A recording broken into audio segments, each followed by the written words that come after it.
ॐ जटिने दण्डीननित्यं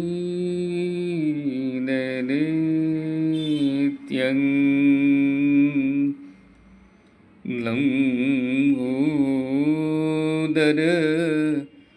शरीरिणे कमण्डलुनिषङ्गाय तस्मै ब्रह्मात्मने नमः।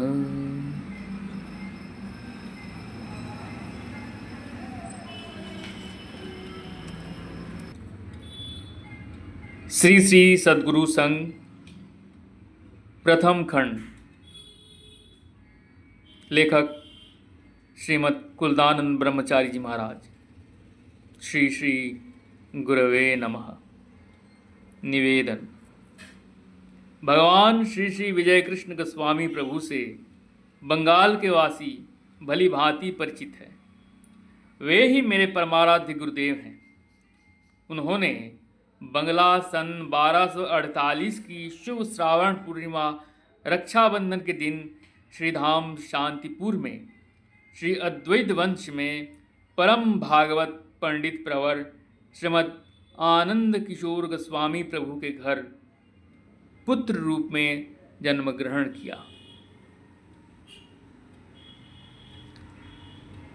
बाल्यकाल में उनके जिन स्वाभाविक सद्गुणों और क्रियाकलाप को देखकर उनके रिश्तेदार, कुटुंबी और शांतिपुरवासी लोग जिस प्रकार विस्मित होते थे, उनको सर्वसाधारण के श्रुति गोचर कराना मेरी इस पुस्तक का उद्देश्य नहीं है। उन्होंने युवावस्था में सरल विश्वास से ब्राह्म धर्म स्वीकार करके दूसरों के दुख से दुखी होकर तत्कालीन दुर्नीति दुराचार को दूर करने के लिए तथा समयानुकूल धर्म की स्थापना के लिए कई अत्याचार और उत्पीड़न सहकर भी अदम्य उत्साह से देश का पुनरुत्थान कार्य किया था।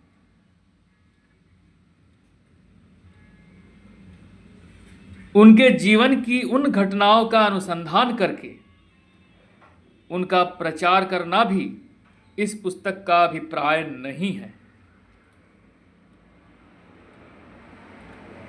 उन्होंने विशुद्ध धर्म मत से और अनादि अनंत सत्य स्वरूप परमेश्वर के अस्तित्व मात्र के ध्यान से संतुष्ट न होकर प्रत्यक्ष रूप से जीवन में उस परम वस्तु को प्राप्त करने के लिए विभिन्न धर्म संप्रदाय की उपासना प्रणाली को ग्रहण कर तपस्या की।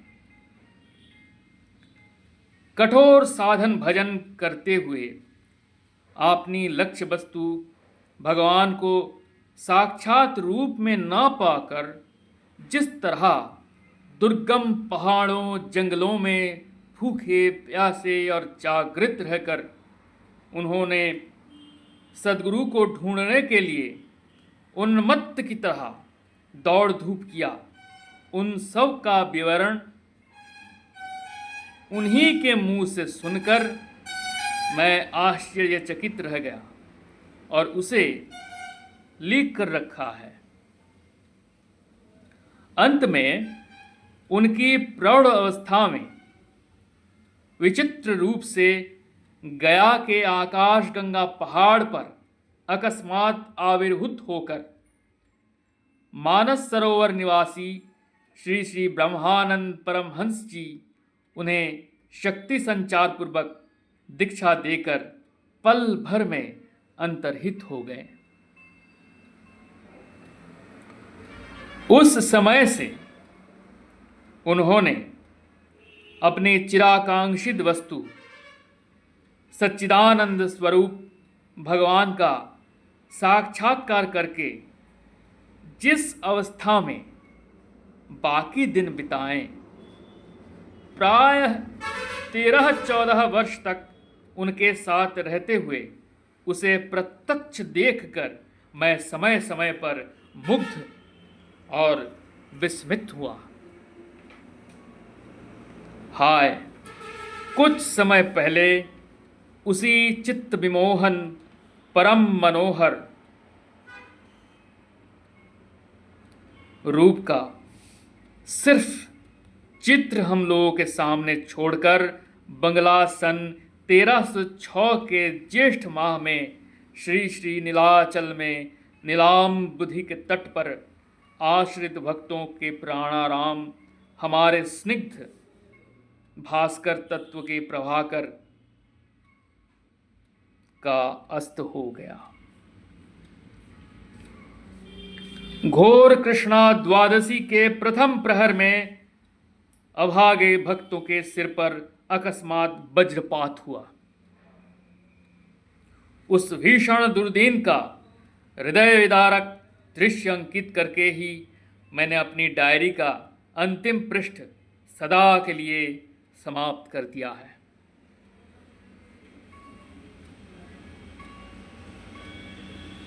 बचपन से कोई 10 वर्ष की उम्र से मुझे डायरी लिखने का अभ्यास था। अतएव जिस दिन मैंने ठाकुर का आश्रय लिया उस दिन से उनके महासमाधि लेने के दिन तक मैंने डायरी लिखी है। ठाकुर के पास सदा एक व्यक्ति के रहने की आवश्यकता पड़ती थी और यह सेवा मुझे ही प्राप्त थी। सोने और भोजन करने में जितना समय लगता था उसे छोड़कर लगभग मैं सदा उनके सामने बैठा रहता था। ठाकुर के साधन प्राप्त करने के बाद लगभग 13-14 वर्ष तक मैं लगातार उनके साथ रहा। उस समय उनकी बातचीत, आचार विचार, क्रियाकलाप आदि जिस दिन जैसा देखा सुना है, डायरी की उस तारीख में अपने सामर्थ्य अनुसार ठीक ठीक और विस्तृत रूप से मैंने वह सब लिख लिया। खासकर अपने ही जीवन की नाना प्रकार की दुर्वस्था और आकस्मिक दुर्दशा के समय ठाकुर का अनुशासन, उपदेश, दया और सहानुभूति के साथ साथ उनके लौकिक जीवन की अद्भुत घटनाओं का निदर्शन, जिसे उन्हें समय समय पर प्रकट किया है, सरलता से और खुले दिल से मैं जैसा जैसा पाता था उसे डायरी में लिख लेता था। सदा साथ में रहने के कारण ठाकुर के उस समय के नित्य साथ रहने वाले अपनी श्रद्धेय गुरु भाइयों की उस समय की किसी किसी घटना के साथ मेरा विशेष संबंध रहा और उन घटनाओं के साथ ठाकुर के आदेश, उपदेश तथा व्यवहार का संपर्क विशेष रूप से रहने के कारण उन्हें भी मैंने अपनी डायरी में स्थान दिया है। यदि हम सब अपना सज्जनोचित, शांत, जितेंद्रिय और निष्कलंक जीवन लेकर ही ठाकुर का आश्रय ग्रहण करते तो फिर उनकी कृपा और महिमा का पूर्ण परिचय कैसे मिल पाता और उनका पतित पावन होना भी कैसे प्रस्फुटित होता। उत्पीड़न की अधिकता के प्रकट हुए बिना दूसरी ओर क्षमा की विशेषता नहीं समझी जा सकती। एक और जिस प्रकार आचार भ्रष्टता और उद्दंडता है, दूसरी ओर उसी प्रकार धैर्य और सहनशीलता है। एक और हीनता और अधोगति है, दूसरी ओर दया और सहानुभूति है। इसी से ठाकुर की असाधारण कृपा और अद्भुत जीवन की जरा सा परिचय स्मृति में रखने के लिए उस समय के नित्य संगी गुरु भाइयों के साधारण व्यवहार को और विशेष रूप से अपनी निजी जीवन की भूलों को जिस दिन वे जैसे हुए इस डायरी में मैंने लिख रखा है।